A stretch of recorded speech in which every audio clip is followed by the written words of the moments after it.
warahmatullahi wabarakatuh. Saya Tera Jamjami, pembimbing 1 Literasi SDN Cinta Asih 1. Di sini saya akan menyelesaikan tantangan di bulan April 2025 yang akan mewawancarai seorang pengusaha hantaran. Yuk mari ikuti saya. Assalamualaikum, selamat siang Pak Ardi. Waalaikumsalam warahmatullahi wabarakatuh. Terima kasih ya Pak sebelumnya karena Bapak sudah berkenan untuk saya wawancara. Sebelumnya mohon maaf saya mengganggu waktunya. Ya, sama-sama. Pak Ardi, saya mengenal Pak Ardi ini sebagai pengusaha jasa sewa hantaran. Nah, kira-kira sejak kapan itu Pak? Saya memulai usaha jasa hantaran ini dari tahun 2022. Jadi kurang lebih sudah 3 tahun. Oh, Bapak sudah 3 tahun memulai usaha ini ya? Ya. Nah, kira-kira berapa modal awal yang Bapak keluarkan untuk memulai usaha ini? Untuk modal awal kurang lebih 10 juta rupiah, Bu. Wah, cukup besar ya Pak, modal awalnya 10 juta. Lalu berapakah omset yang Bapak dapatkan dalam per bulannya? Untuk omset per bulan itu rata-rata 4-5 juta, Bu.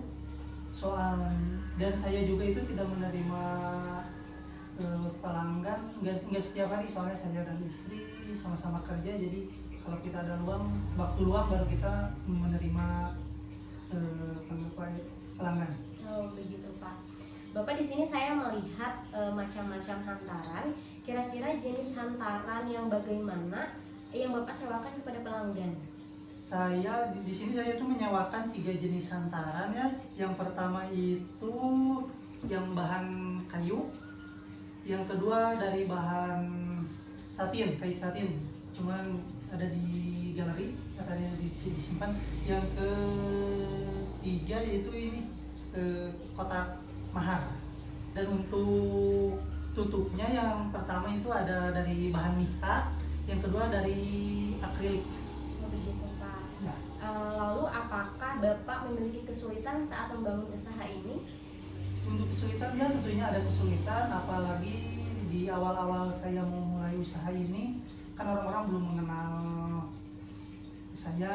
usaha saya. Tapi seiring dengan waktu saya mengiklankan melalui media sosial, melalui Facebook, melalui Instagram, terus melalui WA, dan dari mulut ke mulut. Begitu Pak. Lalu bagaimanakah sikap yang harus dimiliki seorang pengusaha seperti Pak Ardi ini? Untuk sikap yang harus dimiliki oleh seorang pengusaha tentunya yaitu harus bermental baja. Yang kedua itu harus selalu optimis. Yang ketiga harus selalu belajar. Wah, hebat sekali ya Pak Ardi ini.